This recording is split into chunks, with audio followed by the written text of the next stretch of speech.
Bonjour, consoeur. Bonjour. Je vous Alors, laisse. Je suis ravie qu'on bien. échange. On a juste Bon, parlé sur LinkedIn et on s'est dit que ça pourrait être chouette d'échanger. tout à fait. En revanche, j'ai compris quitter la réunion. Alors, qu'est-ce que je fais? J'appuie sur j'ai compris, cette réunion est J'ai enregistrée. compris. Ouais. J'ai compris, voilà. Parfait. Donc, bonjour, consoeur. Bonjour. Je suis ravie qu'on échange. Ouais, j'ai fait un post un peu osé, Oui. disant que j'avais utilisé des pratiques énergétiques avec une cliente qui a beaucoup de mal dans son divorce et que j'avais l'impression que c'était plus fort que juste les relations, les raisons rationnelles, là, parce qu'elle ouais, c'est en gros signer un acte de divorce pour moi, c'est comme signer un arrêt de mort. Donc, ça me paraissait être vraiment très fort. On a fait des petits exercices énergétiques. Et vous avez répondu en disant que ça vous plaisait bien et que vous aussi, vous aviez Ah tout oui. un tas de pratiques. Oui, j'ai une boîte à outils comme vous. Je trouve ça extraordinaire de savoir sortir du cadre. Hum, Pour plusieurs raisons, parce que l'humain, enfin du moins le droit de divorce, se limite pas à rédiger un acte et à le signer, à remplir des clauses, à changer le nom des gens, mais à les accompagner, et on a tout à y gagner, à les accompagner. Alors, si je peux vous expliquer un petit peu pourquoi j'ai répondu et pourquoi je les utilise pas encore parce que je suis dans un cheminement justement qui correspond à vos pratiques. Pour ma part, je suis enfant de parents divorcés avec un divorce extrêmement long et extrêmement compliqué, sur un formatage d'enfant unique, donc un modèle familial très particulier. Ensuite, j'ai exercé pendant 13 ans le droit du divorce avec l'oubli d'une partie de notre serment qui est l'humanité. ouais. J'ai commencé tard et je suis arrivée un petit peu au moment où finalement tout était en bouleversement en 2010. Avant, j'avais élevé mes 3 enfants dans un autre schéma familial. Et comme beaucoup d'entre nous, je pense que vous êtes au courant que la profession est en souffrance. Et Oui. voilà, donc le CNB, justement, nous propose un certain nombre de bilans de compétences en ce moment. Donc, je suis, comme hélas, beaucoup de confrères et de consoeurs, à avoir fait un burn-out, ce que Oui. j'assume parfaitement. Ce qui m'a amené à faire le chemin de pourquoi. Oui. D'abord, par rapport à une extrasensibilité qui fait que quand on exerce le droit de la famille, il faut savoir se protéger aussi de ses clients, donc leur amener le meilleur, mais savoir s'en protéger. Donc déjà, ça, c'est un travail sur soi, c'est important. Mais aussi, pourquoi il y a autant de blocages. Donc, j'ai cherché à comprendre pourquoi l'humain pouvait avoir de temps en temps des traumas comme ça qui n'arrivent pas à être soignés. Donc, ce cheminement m'a amené à divers outils, dont la psychogénéalogie, parce qu'effectivement, nous transportons dans nos cellules, ça j'en suis maintenant convaincue, j'ai lu beaucoup d'ouvrages là-dessus, nous transportons une mémoire cellulaire de nos vies passées. Oui. Alors, ça peut choquer beaucoup de gens et pour autant, vous voyez, je suis avocate, mais je m'exprime sur ce sujet sans aucun tabou. Oui.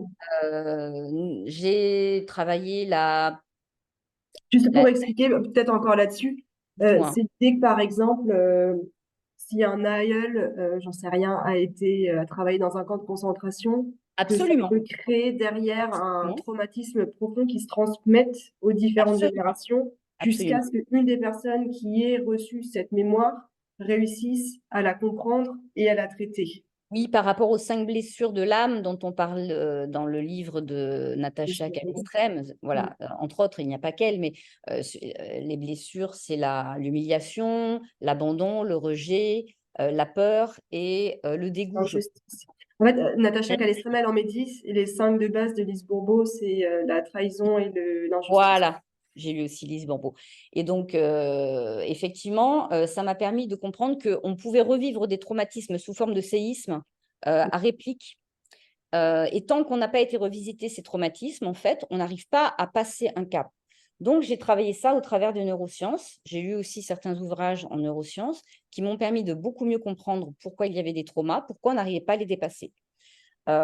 Et notamment, les neurosciences sont un outil très intéressant par rapport aux neurones miroirs qui ne font pas la différence en fait entre le passé et le présent. Donc, pour aller revisiter un trauma, il faut aller le chercher enfant. Il y en a plusieurs parfois. et aller y amener l'adulte que nous sommes pour aller revisiter ce trauma et consoler l'enfant que nous sommes à ce Ouais, moment-là. ça, c'est nos traumas du coup qu'on a vécu nous-mêmes. Par C'est le exemple, pour trauma qu'on a vous, vécu nous-mêmes, traumatisme, mais vous divorce pouvez de très vos bien le faire, parents. tout à fait, mais vous pouvez très bien l'utiliser sur vos clients avec parcimonie parce que ça peut être douloureux et puis on n'est pas psychothérapeute non plus. Ouais. Donc, Et il puis, faut le dans le faire transgénérationnel, du coup, c'est pas nous qui l'avons vécu, mais c'est en revanche parler, interroger absolument. avec les gens de sa Absolument. famille, avec des témoins qui ont vécu ça, rechercher dans des archives pour mettre Exactement. de la lumière sur l'histoire Exactement. familiale. Exactement. Aider les. En fait, je pense que oui, il y a les quatre aspects, hein, ce que j'avais répondu dans votre poste. Pour moi, vous avez raison, c'est un deuil, un divorce, c'est un deuil, c'est une étape difficile à vivre, surtout si le mariage a duré très longtemps, Mm. La surtout si, relation. pardon, Ou la relation. la relation, surtout aussi si on s'attache à une notion de sécurité. Ça, c'est terrible parce que souvent les gens confondent l'argent et la sécurité. Non, ça n'a rien à voir. C'est la sécurité qu'apporte le cercle familial, c'est surtout ça. Et donc, dès qu'on dépasse ce cap, déjà, on arrive à, voilà, il faut retrouver une forme de sécurité. Et là, j'imagine probablement que vous savez les accompagner dans leurs besoins. Donc, savoir écouter les besoins du client, mais avec conscience. C'est-à-dire, qu'est-ce qu'un besoin? C'est pas juste un besoin d'argent, c'est un besoin ça peut être de l'écoute sur un certain sujet, ça peut être, c'est des peurs, c'est des croyances. Il faut arriver à dépasser tous ces schémas, les schémas bloquants, pour arriver à, alors, comment dirais-je, j'ai mal vécu ce métier en tant qu'avocat droit du divorce, mais je pense qu'on peut le transcender et en faire un beau divorce, un beau métier parce que je l'ai vécu comme un fossoyeur du mariage. Non, là, là, quelle horreur. Vous voyez? Et je pense qu'en fait, si on transcende ça, on peut arriver à le vivre comme un créateur d'une nouvelle famille. Et Parce moi, que, c'est comme ça que je le vois, hein. C'est vraiment c'est voilà, l'occasion de créer de l'harmonie, de remettre de l'harmonie. tout à Euh, fait. alors, du coup, c'est plus avec un couple amoureux, mais c'est avec une situation où chacun va vivre et ressentir pleinement l'amour pour soi et de l'autre sous une forme transformée, modifiée, bien sûr, qui sera du coup peut-être un respect plus profond en réalité qu'avant même, euh, Probablement. et où chacun Probablement. peut prendre sa place pleinement et évoluer comme il le veut, comme il le sent et au maximum. Probablement parce que souvent, si les couples en arrivent à cette extrémité, c'est qu'ils n'écoutaient ni leurs besoins ni leurs limites. Et donc, ils peuvent être presque plus heureux séparés qu'ensemble. Est-ce qu'il vous est arrivé au cours de votre travail, puisque ce sont parfois des temps qui sont longs, j'imagine, est-ce qu'il vous est arrivé d'avoir à remettre des gens ensemble? Alors, ça m'est paru d'avoir à les remettre ensemble, mais ça m'est arrivé que des couples viennent me voir pour divorcer et que finalement, ils se remettent ensemble. Ça m'est arrivé. Après, c'est jamais mon objectif. Non, Euh, mais c'est intéressant parce que je me suis dit peut-être elle a aussi, parce que dans nos casquettes, finalement, quand on débloque des choses chez les gens, peut-être que parfois il y a également des prises de conscience que finalement, ce n'était pas le divorce la solution. mais là, moi, j'ai eu une situation, par exemple, où finalement, ils ont décidé, ils sont restés un peu dans quelque chose un peu ambivalent, de ne pas divorcer, que lui changeait de maison pour aller plus près de ses enfants, que elle déménageait pour retourner dans son pays d'accueil, où elle avait socialement tout un cercle qui pouvait la soutenir, qui lui permettait de se sentir bien et d'évoluer aussi professionnellement. Et elle continue à lui rendre visite dans sa maison. Il est ravi de l'accueillir et de passer du temps avec elle. Donc ils sont dans une sorte un peu d'ambivalence, mais ça leur convient bien comme ça. D'accord. Oui, oui, donc mais l'essentiel, c'est que les gens soient heureux. Et puis, je pense que le, le, le retour doit voilà, c'est très valorisant. Je suppose que si vous avez choisi ce type d'approche, en sachant que c'est pas du contentieux, on est bien d'accord, hein, c'est de Mm. l'amiable, Mm. euh, c'est que on a aussi en soi un besoin peut-être de reconnaissance aussi. Ça fait plaisir de voir que le client est heureux, non? Ouais, je ne sais pas si c'est un besoin de reconnaissance. Je pense pas, mais c'est un besoin de contribuer à quelque chose qui, pour Ah, moi, du est sens, nourrissant et donner du satisfaisant. sens. C'est Oui, donner du sens, absolument. Et pour moi, c'est contribuer à une forme d'harmonie et d'amour qui dépasse largement des définitions très normées. oui. Euh, Oui, ça, clairement, moi, j'ai besoin de nourrir ça. Et c'est, voilà, vous faisiez référence à notre sermon. Pour moi, c'est le premier terme qui est le plus important aussi. C'est, je jure comme avocat d'exercer avec conscience. Et oui, Conscience. on l'oublie celui-là. Conscience, c'est le premier pourtant, mais conscience, je regarde là-haut parce qu'il est encadré là-haut, mon cerveau. Euh, Conscience à la fois de l'impact que moi je peux avoir sur les gens par mes mots, par mes écrits, par ma manière d'être, Et oui. et avec une conscience au sens un peu plus spirituel, mais vraiment conscience, c'est la première chose. Et c'est ce que je mettais aussi dans le poste. Science sans conscience n'est que ruine de l'âme. Ça fait une éternité que je le Absolument. sais, Bah, bien sûr. y compris pour la science juridique. Mm. Vraiment, il faut avoir Je vais conscience de plus loin, l'impact. c'est une question de santé. C'est une question de santé de nos cabinets par rapport à l'intelligence artificielle qui a vraiment vocation à méchamment nous remplacer, ne serait-ce que par la plateforme là, qu'ils viennent de créer, qui a le culot de s'appeler Avocat. Mm. Euh, c'est très choquant. Bon, je pense que c'est un enjeu ça va se jouer assez rapidement. Il faut qu'il y ait vraiment une prise de conscience de la profession, qu'il faut vraiment aborder le métier différemment. Alors, je parle que de notre contentieux, enfin, notre, on va dire, la partie humaine, droit des personnes et voilà. Mais il y en a partout, l'humain est au sein de tous les conflits finalement. Sinon, effectivement, on mettrait les chiffres face à face, on aurait un résultat et ce serait bon. Sauf que même quand on a ça, quand on a un résultat, par exemple pour le droit du travail où maintenant on a les barèmes Macron et tout ça, on a un résultat, mais ça n'empêche pas que ça règle les conflits, les différends entre les personnes. Et Oui, là, la médiation euh, va permettre de régler vraiment les choses. Et moi, j'ai entendu des situations où ça a été un bouquet de fleurs et une carte de remerciement pour toutes les années passées de bons et loyaux services pour la boîte, qui a permis à la personne de se sentir bien. C'était pas l'indemnisation financière, c'était pas mhm, mhm. rien à ce niveau-là. Donc même, je pense vraiment que dans tous les contentieux, même sur du financier, même sur des boîtes, c'est l'humain qui est derrière les Oui, gens. moi, j'y crois beaucoup à la médiation sur l'avenir et dans de toute façon, parce que euh, le conflit, on voit. Alors, je vais plus loin parce que je le travaille un peu au travers des sciences. Et en fait, si vous voulez, comment dirais-je, je travaille en ce moment de la biologie, de la biochimie, enfin tout ce des choses qui n'ont pourtant rien à voir avec le droit, mais qui finalement ont un rapport avec l'humain. Nous sommes composés d'eau à 70%. Et on sait que tout est vibration. Donc, quand on parle mal à quelqu'un, quand on lui hurle dessus, quand on reçoit des mauvaises ondes, en fait, ça crée des maladies, les ondes traversent notre corps puisque nous sommes des molécules. Mm. Et ça a des conséquences sur notre bien-être et sur notre état de santé. J'avais constaté, quand j'exerçais vraiment enfin plutôt contentieux d'ailleurs, je ne m'étais pas interrogée à l'époque, mais je me disais, mais tous mes clients sont quand même tout le temps malades. Si on regarde bien souvent, quand les gens viennent vous voir pour un divorce, souvent il y a une maladie avec. Mm. Ou à un moment donné, un gros mal-être. Et souvent, c'est lié au conflit. Je sous-estimais cette partie-là de l'être humain en considérant que souvent, peut-être, c'était un peu des chichis ou en disant, oh là là, encore un qui se plaint, etc. Non, non, mais c'est vrai. C'est-à-dire Mm. que toutes les mauvaises choses que l'on reçoit de l'autre ont des conséquences dans notre corps et sortent à plus ou moins long terme. Donc, c'est pour ça que je prends cet exercice, on va dire, de traitement d'une personne dans sa globalité, c'est-à-dire corporelle, émotionnelle, Mm. spirituelle et intellectuelle.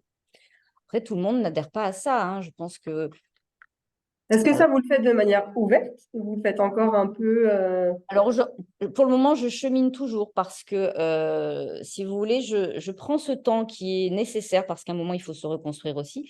Donc, je prends ce temps nécessaire pour réaborder le métier. C'est un peu comme un reset. À un moment, vous vous rendez compte que la manière dont vous l'exercez n'était plus adaptée. mm. C'est un beau métier. Donc, soit je me transformerai en coach, consultant, médiateur, ou je garde la partie avocat, à voir. Mais en tout cas, je pense que tous ces outils, je les mettrai clairement à disposition des clients.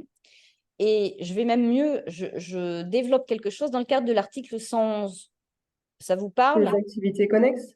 Oui, des activités connexes. Mhm. C'est-à-dire qu'en ce moment, je suis en train de préparer ma formation pour être professeur de yoga et d'aqua yoga. Ok. Euh, voilà. Et donc, c'est les deux côtés de la balance, la justice et la justesse, l'alignement. Et donc, je pense que ça, c'est ma personnalité. Chacun exerce différemment, mais en tout cas, pour être bien dans l'exercice, il faut être bien avec soi. Je suis en train d'imaginer une Oui, consultation juridique dans l'eau en aqua yoga. Je suis ma sûre que ça foi. pourrait mettre en mouvement plein de choses, hein, mais Mais vous bon. savez que ça libère beaucoup de choses. Ah, je suis persuadée. Voilà, ça libère beaucoup de choses. L'eau, c'est libérateur de nos émotions. C'est mon second sujet, l'eau. Donc, c'est vrai qu'il ne faut pas me mettre, me brancher là-dessus, sinon je peux en parler pendant des heures. Et, mais voilà, donc je pense que, et c'est pour ça, j'ai fait des bilans de compétences dans le cadre de l'activité individuelle proposée par les EDA et le bilan de compétences en ce moment qui est proposé par le CNB. Nous en sommes au deuxième volet. Et c'est pour ça que voilà, j'utilise tous les outils à disposition Ça, et c'était quoi leur conclusion, la conclusion du bilan de compétences? Parce que c'est je très pense que intéressant leur parce manière qu'en fait, d'exercer n'existe pas encore. Vous êtes en train de la créer et de l'inventer, mais alors, c'est pas. c'est très intriguant parce que je m'attendais à une formation un peu académique, comme Mm. souvent la profession c'est le faire.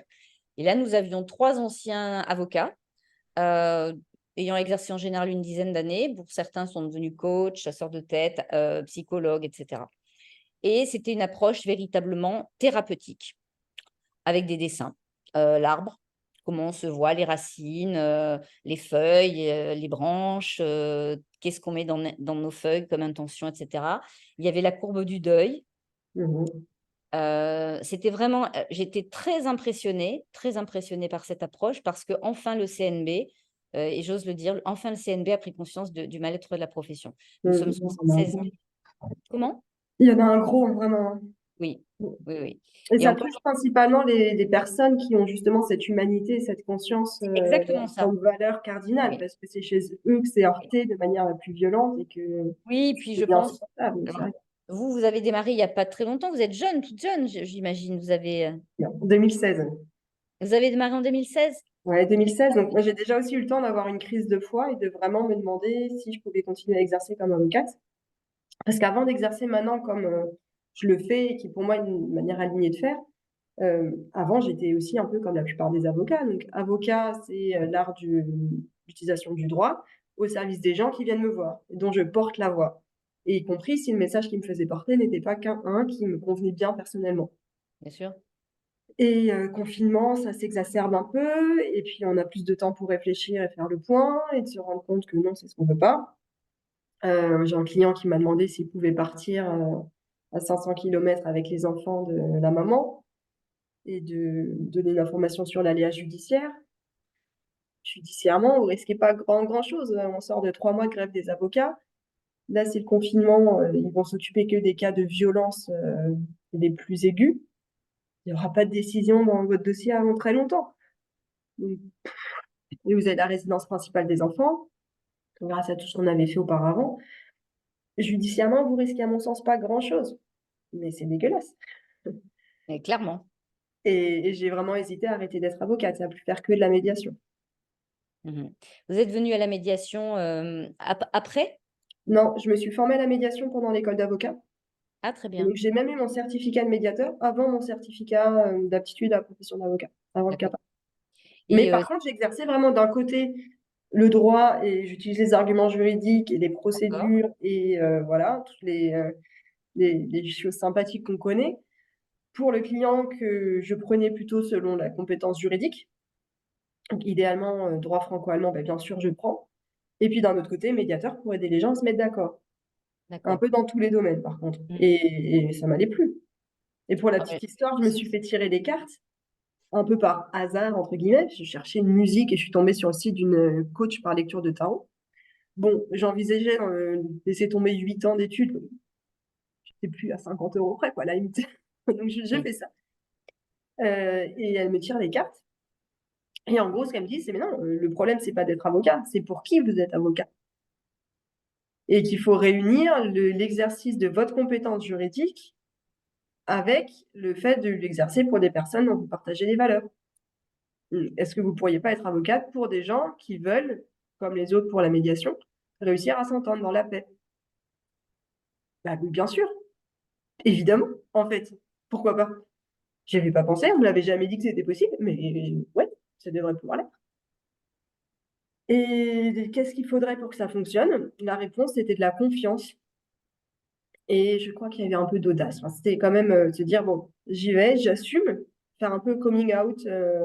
Je suis Mm. avocate gentille et je suis avocate pour les gens qui veulent que ça se passe bien.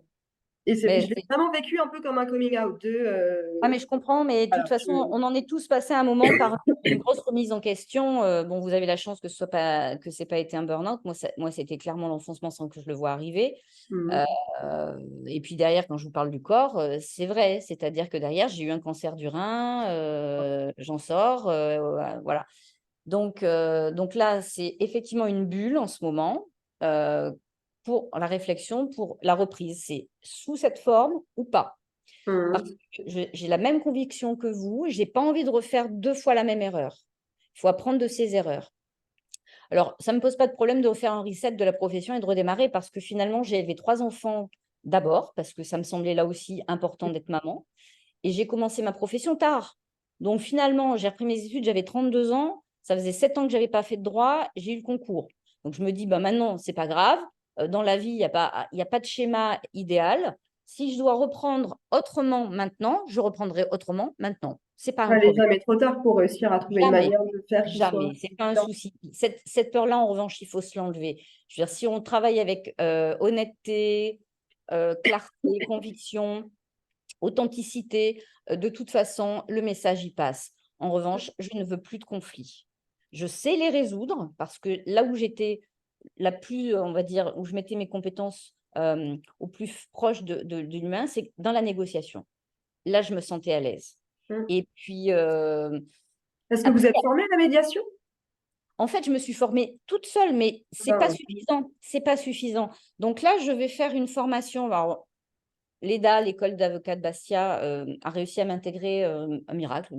Je passe à travers les gouttes. Bon, je vais faire une formation. Alors, l'institut s'appelle Armédis et ils font une formation le 22 mars, là. Donc, je suis inscrite à une formation, mais j'aimerais bien me former un peu mieux à la médiation. Mhm. Qu'est-ce que vous pourriez me conseiller? Est-ce qu'il y a des formations relativement courtes mais sérieuses? Ou est-ce Ouais, que bon, moi j'en connais une parce que je suis formatrice. Mais alors, je suis devenue formatrice dans cette association après avoir fait moi-même la formation et parce que je la trouvais vraiment géniale. Pour l'histoire, moi je me suis formée en Allemagne parce que j'ai Ah, découvert la médiation par un cours quand j'étais en faire un LLM à Berlin qui d'accord, était de droit de la famille et médiation, les deux directement ensemble. Et c'était plus développé en Allemagne et puis parce que j'y suis arrivée par personne à personne à personne qui m'amène à quelqu'un où je me sens bien. Donc j'ai fait ma formation en Allemagne et je ne savais pas si ce que j'avais appris était valable pour ce qui se passe en France.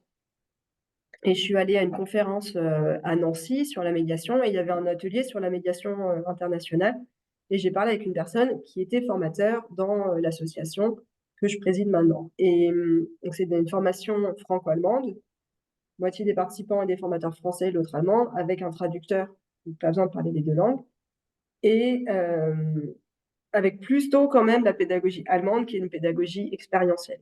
Donc on se met en situation et à partir de là, on généralise et on élabore des explications. Et nous, d'accord, formateurs, on apporte des explications pour mettre des mots sur ce qu'ont vécu les gens, mais ça part vraiment de l'expérience, du vécu des personnes. Euh, donc j'ai fait cette formation que j'ai trouvée vraiment géniale, qui allait dans le sens de ce que j'avais appris avant. Donc c'est pas deux manières complètement différentes de faire. Et ça a l'avantage que c'est en semaine. Donc c'est 3 semaines en pension complète. Donc, on est dans une sorte de petite bulle, presque colonie de vacances aussi, parce qu'il y a ces d'accord, rencontres interculturelles. Et d'accord. puis, le première semaine de stage, c'est toujours à la plage, en bord de D'accord. mer. C'est Bon, où? mer Baltique, hein, c'est pas la Méditerranée parfois, Mais mais c'est pas grave, il y a en de tout l'eau. cas, bah oui, pour les mélos, ouais, c'est parfait. Et puis, il y a le sauna sur place à l'amont, bien sûr. Et c'est top. Et c'est top. Voilà. C'est vous qui les faites? Maintenant, c'est moi qui suis la formatrice française Génial. sur la Et plupart quand des. on sort de là, on est médiateur. Oui, il faut 3 fois une semaine, on compte, mais oui, oui, ouais. Et ça suffit, vous pensez, pour pouvoir prétendre après au titre de médiateur officiellement? Alors Oui, après ça, pour avoir le titre de médiateur n'est pas protégé. Il n'existe pas de manière réglementée en France actuellement. Il y a le Conseil national de la médiation qui a été formé il y a moins d'un an, qui doit mettre en place des formations minimales pour pouvoir avoir un titre réglementé de médiateur. Mais pour le d'accord. moment, ça n'existe pas. Ce qu'il y a, c'est le diplôme d'État, mais que pour la médiation familiale. Pour le reste, médiation normale, D'accord. Donc, si on veut n'importe faire de la qui peut se mettre en médiation, médiation. tout secteur confondu, Personne ne pourra nous dire non, vous n'avez pas le droit. C'est pas d'accord. réglementé. Euh, Nous, après ça, on peut avoir un certificat du médiateur du REGC, puisque c'est le nom de l'association, Réseau européen de gestion des conflits. Si les gens nous font un dossier avec 2 cas pratiques, où ils nous expliquent comment ils sont intervenus, quels outils ils ont utilisés, ce qu'ils ont pu observer sur ce que ça a changé chez les gens, toute la progression, et avec une réflexion un peu de méta et de niveau supplémentaire, d'observateur, d'analyste soi-même de sa propre pratique. Et vraiment, on voit qu'il y a un très bon niveau. Pas pour tout le monde, ce ne sera pas non plus un outil qui permettra à chacun d'être médiateur. Mhm. Honnêtement, la plupart ne seront pas des médiateurs professionnels, ils seront plutôt des personnes qui, dans leur métier, utiliseront des outils de la médiation D'accord. et auront une compréhension des conflits qui sera plus justement qu'est-ce qui se cache derrière une demande. C'est quoi le Mhm. besoin profond qu'a cette personne qui s'exprime par le conflit à l'autre. Bien sûr. Mais certains, oui, effectivement, font des médiations, et après juste la formation du réseau européen de gestion des conflits. Mhm. Oui, oui. Non, je trouve ça très intéressant. Donc, il faudrait que vous m'indiquiez les séminaires que vous proposez. Dans le M1 cette année, c'est du 11 au 18 août à Eckernförde, sur la mer Baltique. Et les tarifs, c'est 290 € la pension complète avec formation, c'est rien du tout. Pour les étudiants et les chômeurs, 390 € pour les personnes individuelles et 600 € quand il y a une prise en charge collective. D'accord. C'est vraiment rien du tout. Et il y a même une prise en charge en partie des frais de transport par l'OFAGE, l'Office franco-allemand de la jeunesse. D'accord. Non, c'est bien que vous fassiez ça, hein. Ouais, c'est top, vraiment. Et Et vous avez une idée des prochaines dates après? Parce que là, c'est l'été, vous faites ça l'été quand vous êtes un le peu en... M1, c'est souvent l'été, le M2, c'est souvent plutôt en novembre, en octobre. Les gens sont déjà smitten, ils sont déjà convaincus et super enthousiastes. On a moins besoin d'avoir D'accord. un beau M1, truc. c'est le niveau 1 de la médiation, c'est ça? Ouais, ouais. M1? M1. D'accord.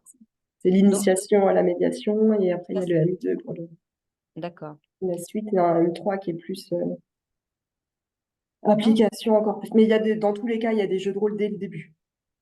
non, c'est top. Après, moi, c'est les dates là pour cette année parce que je pense qu'il ne faut pas que je cumule trop de choses en même temps parce qu'après, je vais me disperser. C'est déjà très compliqué. Il faut que je me concentre sur les formations qui sont liées au yoga et à l'hypnose. Puis ça remue un Pour, peu, hein. Tout ce pour qui est, de toute façon, tout apporter. ce qui touche au rapport au conflit, ça remue intérieurement aussi. Oui. Ah oui, c'est toujours une introspection, hein, Mm. mm, mm. Et aujourd'hui, vous diriez que vous avez plus la casquette de médiateur ou la casquette d'avocat? Alors, le médiateur n'a pas le droit de faire des conseils juridiques ou d'informations juridiques. Donc, je suis plutôt avocate parce que moi, dans tous les cas, je donne cette information juridique. Bon, les couples qui viennent me voir, c'est souvent des couples internationaux qui se séparent. Ça arrive que ce soit des couples où tout va bien et qui veulent que ça se passe bien. Mais la plupart du temps, c'est quand même des couples qui se séparent. Et donc, ils ont besoin de plusieurs choses. La clarté sur la situation juridique et les options possibles. Ça, c'est le volant droit international de la famille. Et de l'aide pour réussir à se mettre d'accord. Et ça, c'est l'aspect plus relationnel, communication. Et moi, j'ai toujours les deux, vraiment. C'est-à-dire que je donne toujours cette information juridique d'une manière neutre, c'est-à-dire que c'est pas là pour tenir les armes que je vous donne dans votre main, mais surtout vous cachez bien votre jeu et puis vous sortirez la carte à tel ou tel moment de la partie. C'est jeu ouvert, voilà toutes les cartes. Il y a ça qui est plutôt favorable et ça plutôt défavorable. Je fais avec eux, quand on arrive sur du droit français potentiellement, les estimations de prestations compensatoires. J'ai un outil de justice prédictive, donc je rentre avec eux les données dans l'ordinateur, je me vois avec eux les résultats, je leur donne l'explication des résultats qui sortent, comment on peut les comprendre, pourquoi dans leur cas ça peut être applicable ou pas applicable, et je les aide à se mettre d'accord. Mais du coup, je suis plutôt avocate avec la posture du médiateur. Mais j'ai D'accord. vraiment tout le temps cette posture de médiateur. C'est-à-dire que moi, les gens, s'ils viennent me voir, je ne vais pas faire de procédure contre l'ex. Ah, mais je La comprends. seule procédure que je peux faire, c'est si c'est pour valider un accord. Là, oui. Mhm, S'il n'y a pas d'accord, je ne ferai pas de procédure. mhm. En revanche, ce ne sera pas juste médiateur, parce que le médiateur ne peut pas donner d'informations juridiques, et que je trouve ça trop dommage. J'ai cette compétence, Oui, mais oui. et, Et et vous puis pourriez être honnêtement, même consultant ou enfin, conseil, purement vous pourriez être conseil intellectuellement, juridique.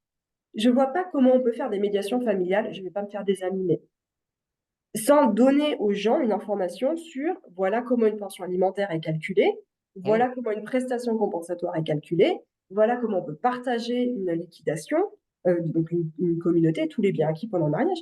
Comment les gens peuvent se mettre d'accord alors qu'ils n'ont pas l'information de base? Ah, je suis complètement d'accord. Pour moi, il faut qu'ils puissent choisir en conscience. Choisir en conscience. Donc, il faut qu'ils aient une information complète. Mm, Et moi, mm, je mm. leur en donne une, tout en leur disant, vous pouvez bien sûr aller voir un autre avocat qui vous renseignera juste, vous, qui pourra vous mettre peut-être plus en avant encore des choses positives que vous pourriez avoir contre l'autre, si vous voulez, bien volontiers. Et puis, s'ils arrivent à un accord, je leur ai dit aussi, de toute façon, je ne peux pas être avocate des deux pour finaliser une procédure. Il faut forcément deux avocats. Oui, Donc, mais allez toujours voir un autre avocat et puis prenez un renseignement complet, complet, complet. mhm.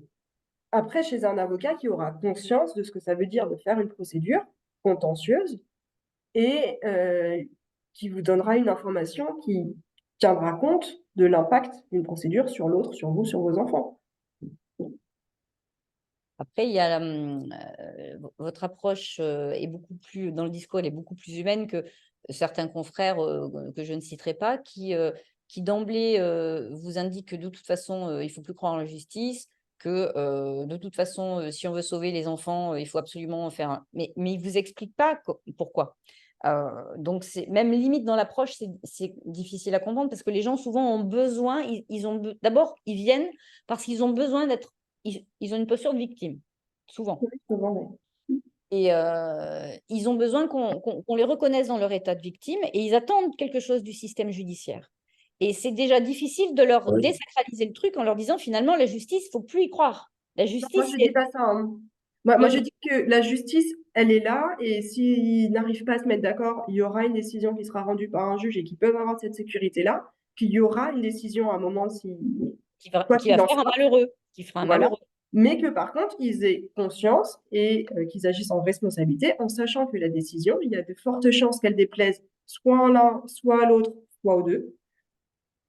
Que du coup, probablement qu'elle appellera une autre procédure en appel, voire une autre procédure en cassation, voire une autre procédure en exécution forcée de la décision, et que pendant ce temps, ils perdent beaucoup d'argent, ils payent beaucoup d'argent à l'avocat. Ils ont un résultat qui est encore incertain, et la communication entre eux devient de pire en pire. Parce qu'à chaque fois qu'on saisit le juge, qu'on demande quelque chose au juge, on fait des écrits qui vont blesser l'autre, qui va C'est répondre par terrible. des écrits qui vont nous blesser. Et c'est une surenchère des blessures créées l'un à l'autre. Et on met l'accent à chaque fois sur ce qui nous différencie, ce qui nous éloigne, au lieu, comme la médiation, de mettre l'accent sur ce qui nous rejoint, ce qui nous réunit, Mhm, et ce qu'on a en commun, qu'on veut transmettre en commun à nos enfants. Donc, c'est mhm. une différence de focus énorme. Dans un cas, on met le Exactement. focus sur ce qui est positif et qu'on a en commun. Dans l'autre, on met le focus sur ce qui est négatif et qui nous éloigne. Mhm. Mais la réalisation, c'est là où on porte son attention et on met son énergie. Dans un cas, vous mettez l'énergie sur ce qui va mal. Dans un cas, vous mettez l'énergie sur ce qui va bien. Ouais. Ce qui ne veut pas dire que c'est simple et que c'est une baguette magique, hein. Par contre, ça demande. Non, mais j'aime bien quand vous utilisez le terme d'énergie parce que pour le coup, c'est au vrai, enfin, dans son vrai sens. C'est-à-dire que c'est Oui, effectivement, d'abord, le travail que vous faites, c'est beaucoup d'énergie. Je m'en oui. rendais compte, voilà.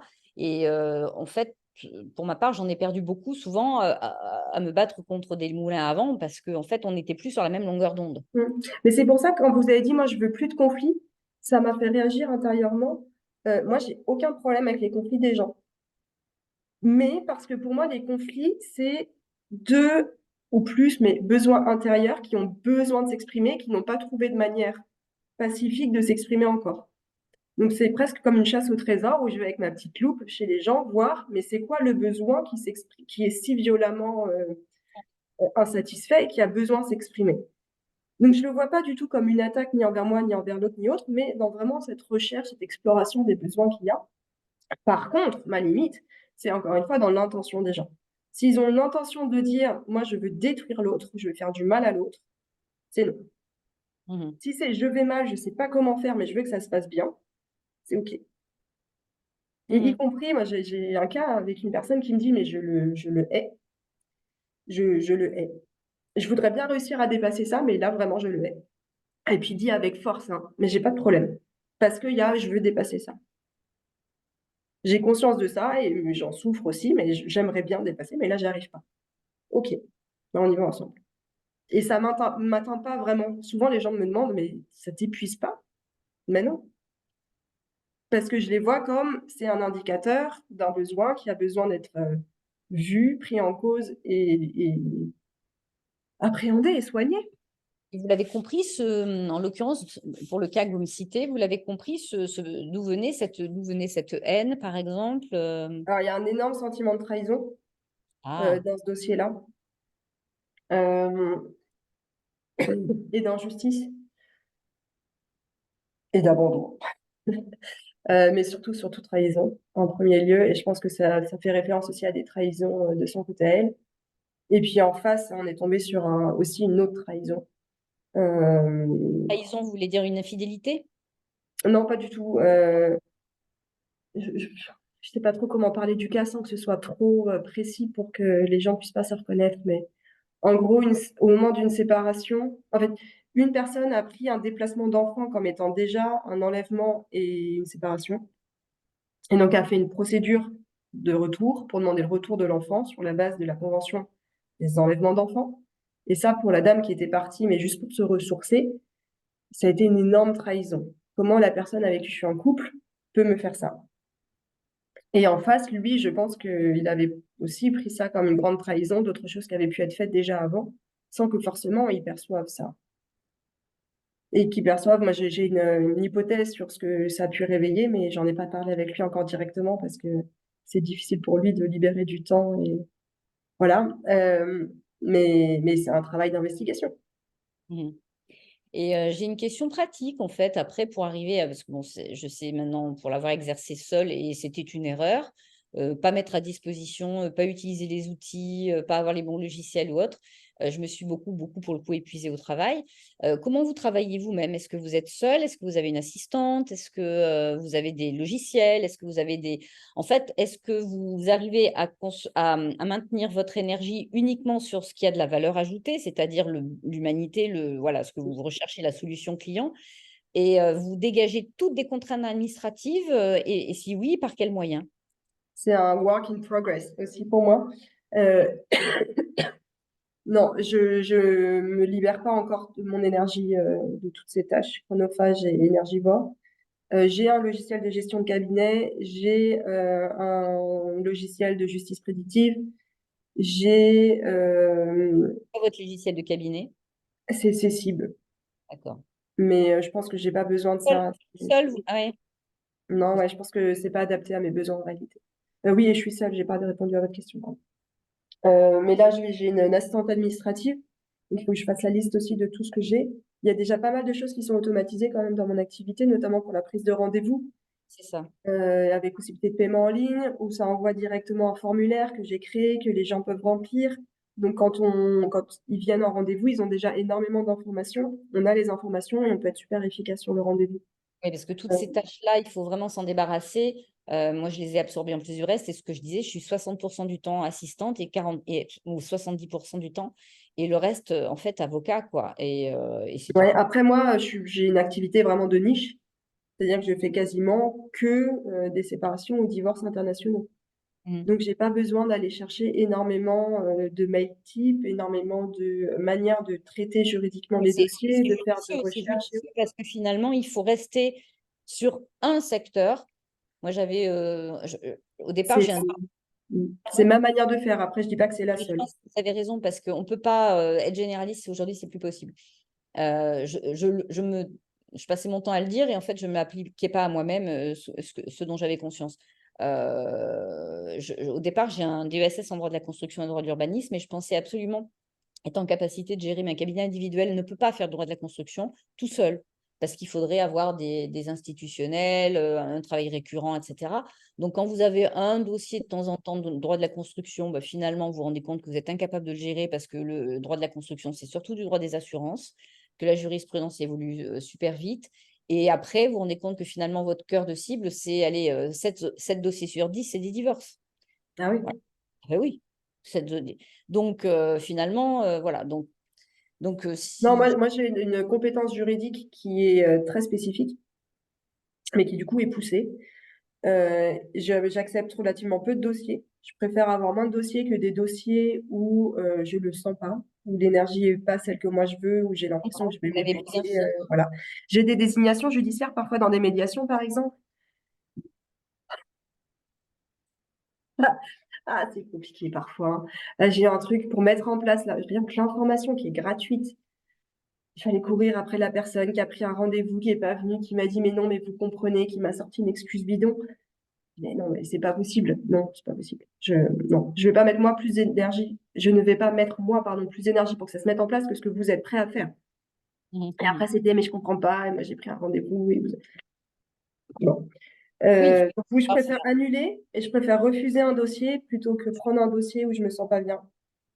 Euh, mais je suis aussi dans une logique là de repenser toute ma manière d'exercer pour que ce soit plus simple, plus fluide pour mes clients, pour moi. Et ce qui veut dire aussi dès le début dire ben, ce que je vous offre, ça a une grande valeur. Donc dès le début dire mais ça, voilà un prix qui vous permettra à vous d'y retrouver et à moi de m'y retrouver avec une visibilité vraiment.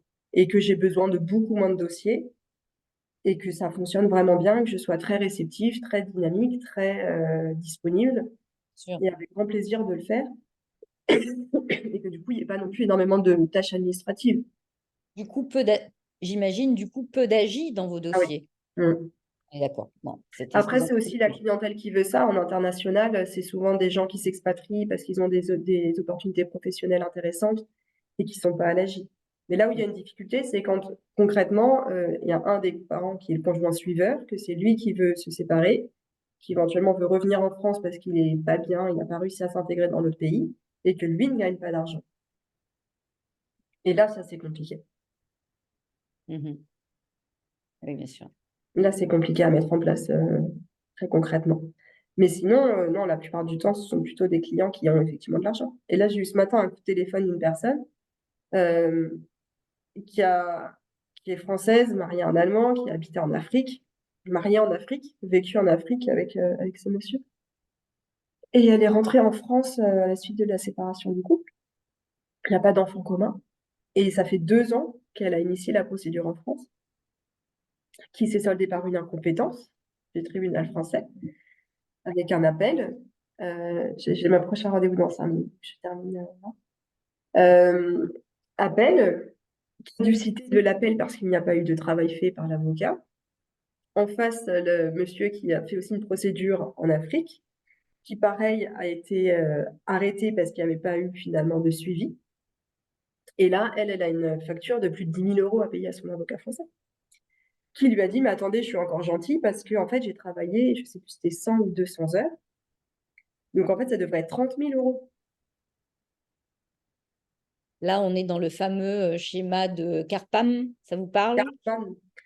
Voilà. Ouais, ouais, je sais pas si on est dans du triangle dramatique ou juste de l'avocat qui Peut-être, s'engage sur un truc qui sait peut-être, pas faire. ouais, ouais, Parce que peut-être. Le l'incompétence, cadre le cadre mal défini au franchement, départ. incompétence du tribunal, c'est incompétence de l'avocat. Pardon, mais Oui, là, je suis d'accord. voilà. Et après, il a passé 100 heures ou 200 heures. Pourquoi? Parce qu'il maîtrise pas son sujet. Mm. Et Et oui, parce qu'il lui a dit, OK, on veut saisir le tribunal, pas de souci, on saisit le tribunal. Mais la conscience, ça sert à quoi de saisir le tribunal? C'est quoi l'effet possible?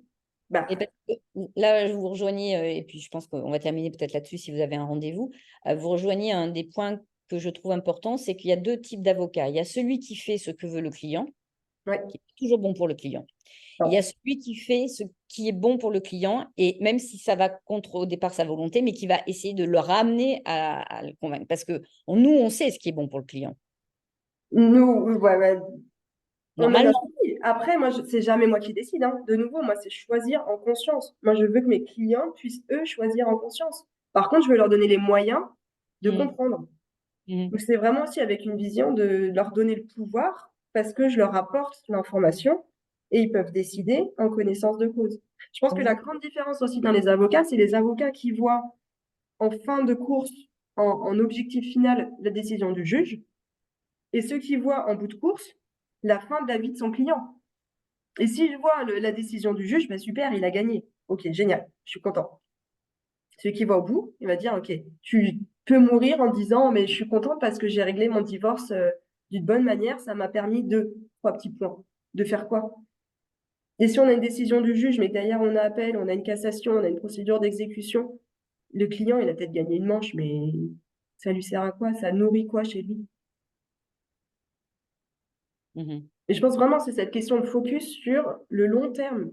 Oui, On, bien sûr. on est là, on est à un passage Comment ça, oui. fondamental pour les clients. C'est une croisée des chemins et c'est leur permettre d'avoir conscience de jusqu'où ce chemin peut les emmener bien au-delà de plus un an quand il y aura une décision. Ce Plus qu'on un leur an, dit, c'est quand on se met d'accord à l'amiable, ça prend à peu près un an, parce que quand même, c'est un processus émotionnel aussi à digérer et qu'il faut cheminer. mhm. On fait une réunion de médiation de 3 heures et c'est bon, vous aurez votre solution. Non. Mais en un an, on peut tout régler. C'est judiciaire, ça peut être du 10 ans. Et après, on sort de quoi?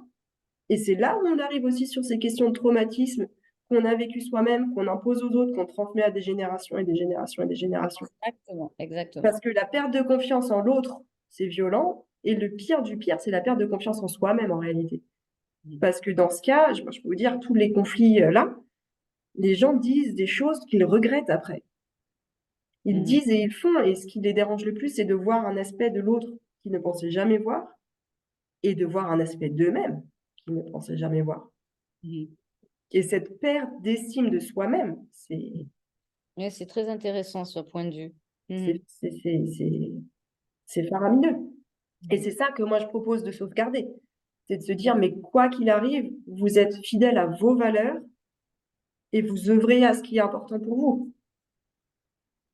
C'est une approche très psychologique, hein, de toute Mais façon. Il y oui, a de toute beaucoup de façon. psychologie. Mhm. Oui, oui, c'est ce que je disais à la dame de ce matin. C'est chez moi, il y a une alliance de trois choses. Ah oui. C'est le droit, bien sûr, la communication apaisée, voilà, et Mhm. ce soutien émotionnel, Mhm. slash énergétique un peu parfois, mais oui, si on n'a pas ça, ça sert à rien. Non, mais je vous rejoins tout à fait. Vraiment, vraiment, dans tous les outils. Euh, Et après, j'ai vu que vous faisiez partie d'un réseau, les avocats de la paix. Je trouve ça très Mhm. intéressant. Donc, si un jour j'arrive à pouvoir adhérer, ça sera avec un immense plaisir. Parce que bien évidemment, pour pouvoir faire cet accompagnement, il faut que vous soyez deux. Parce que si moi, mon problème, c'était souvent ça. Je me disais, oh là là, qui c'est que je vais avoir en face? Ouais. Bah alors moi, souvent, je commence et j'ai les deux époux seuls. Voilà. Mm. Bon, mais là, vous les recevez sous la casquette médiateur, alors. Non, avocat. Non? Mm. Avocat. Mm. Même c'est admis, Oui, ça, par parce le. que je veux donner l'information juridique. Parce que la première chose que viennent chercher les gens chez moi, c'est quand même une information juridique. C'est pas juste une entente sur quelque chose d'un peu évanescent. C'est très concrètement, quel juge, quel droit, ça veut dire quoi si on applique tel droit, ça veut dire quoi si on applique quel droit, ok, on peut choisir ça ou ça, qu'est-ce qu'on en fait? Et Mais si ça passe, ça, au l'article, je niveau du crois, règlement? 6, c'est Pardon? l'article 6, il me semble, du règlement intérieur national, rapport avec la partie adverse, on peut prendre contact avec la partie adverse quand elle n'a pas d'avocat. Il faut l'informer du fait qu'il peut Ah, transmettre, quand elle en qu'il a. peut faire D'accord. partie. Mm. Il faut non, l'informer du fait qu'il peut aller voir l'avocat de son choix pour obtenir tous les conseils et informations. S'il y a un avocat en face, on communique avec l'avocat en face et plus directement avec le client, sauf si l'avocat est d'accord spécifiquement. Et voilà. Donc moi, la plupart du temps, effectivement, ils n'ont pas encore d'avocat à ce stade-là. Et on échange, ils se mettent d'accord. Et au plus tard, au moment de l'accord, ils vont voir un autre avocat qui va Pas remettre son mal. Ça vous perspective. permet déjà de ficeler un petit peu, de les sentir tous les deux. Bah oui. Et, et oui, et oui. Et puis, ils ont une information juridique, je ne les laisse pas dans l'air. Mhm, mhm, mhm. Ouais, c'est intéressant. Je Et le ce faisais n'est pas pas ça. une information juridique à l'un et une autre information juridique à l'autre. Ils ont tous les deux vraiment les mêmes informations juridiques. Et qui va. Enfin, je cache rien. Je vais dire ça peut être vu comme ça. Il y a une prestation compensatoire, vous pouvez espérer ça. Si on va en Allemagne avec le partage des droits en retraite, vous pouvez peut-être espérer ça. Ça, c'est plus d'argent que ça, mais en même temps, on n'est pas certain. Il y a un aléa. Euh, et qu'est-ce que ça représente pour vous si c'est ça, là maintenant, cette solution faisable, pas faisable, la faisable, pas faisable? Mhm. Et ils travaillent à partir de ça. Mais je cache rien. Et je dis aussi, par exemple, prestation compensatoire française, très honnêtement, Vous lancez les dés, vous regardez ce qui tombe, si on va devant le juge. Mhm, mhm. Oui, Et si vous sachant mettez d'accord, on peut aussi voir avec le volet fiscal. Dans un cas, c'est déductible, dans l'autre cas, c'est pas déductible. Vous pouvez, ça peut être une prestation compensatoire en nature, en laissant une partie dans un bien immobilier. mhm. Tout ça, c'est des aspects très intéressants. Il y a tellement d'options quand on est Ah en ben matière oui, de ah, divorce. mais clairement, c'est créatif, hein. C'est très créatif. Sauf que moi, cette idée, c'est de faire cette créativité, mais pas pour faire un jeu d'échecs où à la fin, on fera échec et mat de la personne en face, mais vraiment de construction d'une solution sur mesure pour les clients. Sur mesure, parce que le juge, de toute façon, ne pourra pas rentrer là-dedans. Non, il faut vraiment que j'y aille après, mais j'ai fait Et- un divorce franco-allemand là. Dernière rencontre, on s'était mis d'accord sur une mesure provisoire, sur le partage des biens, le rachat des parts de madame. Magnifique. Ils veulent reparler quand même de ce qui se passe avec les enfants. Après un an de mise en pratique, le voisin qui faisait du covoiturage a déménagé. Bon, ils veulent reparler des choses. Et monsieur dit, moi, je veux une résidence alternée. Je veux pas être juste le Wochenend de papa, le papa du week-end. Je veux une résidence alternée. Madame qui dit, hors de question, résidence alternée. Moi, je me sens pas bien si les enfants font ça. Ils font pas les devoirs quand ils sont avec papa. Ils sont un peu laissés devant la télé. Bon, non. Finalement, ils discutent et ils se mettent d'accord sur lundi, mardi chez maman, mercredi, un enfant chez maman, un enfant chez papa. Parce qu'il y a les enfants qui ont exprimé le besoin d'avoir ce temps privilégié juste, seul à seul, sans le frère en permanence, avec un des parents. Le jeudi, de nouveau chez la maman. Et vendredi, samedi, dimanche, un week-end chez l'un, un week-end chez l'autre. Impossible d'avoir ça chez un juge. Impossible. Mhm. De dire, mais un mercredi sur deux, c'est tel enfant chez tel parent et l'autre on change. Impossible. Mais eux, ça leur correspond bien. Mhm. Je suis Et complètement du coup, d'accord. le papa, il a un soir par semaine dans tous les cas un enfant. Le vendredi, au dimanche, la plupart du temps. Je me demande s'il n'y avait pas un jeudi aussi, en fait. Parce qu'on était presque en résidence alternée finalement au nombre de jours. Mais pour elle, ça allait parce que c'était plus proche du week-end, donc il y avait moins de devoirs. Et donc... Médiation. Mhm, Un mhm, juge, impossible d'avoir une solution comme ça. mhm. Non, Et c'est si sûr. jamais ça marche pas, ils savent aussi qu'ils peuvent se reparler, on peut refaire une médiation si jamais pour affiner ou réadapter au changement de situation, sachant qu'avec des gamins, les changements de situation, il y en a fréquemment, hein. Le nouveau collège, les nouveaux horaires de foot ou de piano, Mhm. Eh oui, c'est clair. Votre outil de justice prédictive, s'il vous plaît, c'est lequel? Alors, c'était Case Law Analytics et ça a été racheté par LexisNexis. Donc maintenant, c'est LexisNexis 360 degrés. Ah non, LexisNexis, d'accord. Et vous arrivez à gérer tous ces outils sur une seule tête en termes de frais, c'est bien. Parce que c'est lourd tout ça, hein. Oui, c'est lourd. Eh Ouais, ouais, ouais. c'est pour ça, là, bon, alors, honnêtement, j'ai 2 300 € de charges par mois. Waouh. Voilà, j'ai des très beaux locaux ici. On est en quartier UNESCO de Strasbourg, c'est magnifique. J'ai un espace, mon espace plutôt travail, avocat, plutôt médiation ici. C'est magnifique, mais ça coûte cher. Mhm. Et puis, bah, jusqu'à présent, j'avais pas passé le stade de la TVA, qui est Je monté à comprends. 49 000, ce qui fait que concrètement, mes revenus étaient au maximum à 23 fois 12. J'avais fait le calcul, jour 23, 27, 22 000 par an de revenus Mhm. max. Pour le travail que je fais, c'est trop peu. C'est pas normal. Mais vous ne m'étonnez absolument pas parce que c'est la problématique de... Voilà. Là, je suis dans cette phase de transformation pour passage à TVA qui se passe bien pour moi et pour mes clients et que tout le monde y trouve son compte au mieux. Oui, bien sûr. C'est Mais une oui, étape. oui, ouais, oui, clairement, c'est de l'investissement pour pouvoir rendre aussi un bon service et que ce soit pas juste j'ai des belles idées et je suis un peu perché, mais par contre, derrière, il n'y a rien. Non, non, il y a vraiment Non, on est d'abord une une entreprise, hein. expertise juridique. Oui, on est on est une entreprise. Et puis aussi, ce que je veux dire, c'est que pour mes clients, il y a une vraie expertise juridique. Non, mais moi j'y crois, vous êtes reconnu, vous êtes sur ouais, vous êtes bien aligné dans ce que vous faites, il y a aucune raison que ça se passe mal. Et puis je vois qu'il y a pas mal de consoeurs qui réagissent sur LinkedIn, donc Positivement, ouais. c'est que ça parle, voilà, vous êtes de cette nouvelle génération qui va aider la profession à évoluer. J'espère. J'aimerais bien, vraiment, en tout cas, s'il vous plaît, autres avocats qui nous regardez, Conscience de la portée de vos mots et de vos actes Ah, c'est sur terrible. la vie de votre client et de l'ex et de la famille. Eh oui, quand on voit arriver les conclusions où on se voit dire qu'on a été une mauvaise mère, qu'on ne s'est pas occupé des gosses, etc. Enfin, je veux dire, il y a des trucs monstrueux, quoi. C'est monstrueux. Moi, j'ai été en stage dans un cabinet où les parents se battaient pour les cendres de la gamine qui s'était suicidée. Mais arrêtez, arrêtez vraiment. Ayez conscience de l'impact de vos actions sur les gens autour de vous. Pour les Mm, gens et pour les avocats, vous êtes complices du mal qui est fait quand vous prêtez votre voix à ça. mm, mm. Ne le faites pas, ne le faites pas. Vous avez un grand pouvoir, mettez-le au service de quelque chose qui fait du bien autour de vous, s'il vous plaît. C'est bien. Non, bravo. Bravo. Merci beaucoup. Et faut vraiment que je parte, je suis en retard pour mon rendez-vous d'après. Bon, non, mais en tout Merci cas, beaucoup, Concer, pour ces merci de, échanges. de ce temps d'échange. Et puis, on aura l'occasion de toute façon par les réseaux et voilà. Et puis même peut-être prochainement, là cet été, ça va être compliqué, mais je viendrai faire des formations. J'aurai grand plaisir à faire des formations avec vous. Avec grand Vous êtes plaisir. sur cette lancée, vous êtes sur les bonnes ondes. Ah, merci beaucoup. Moi, j'en Au suis sûre. revoir. Bon. Au Au revoir, revoir, à Concer, bonne bientôt. journée. Merci à vous. Au revoir.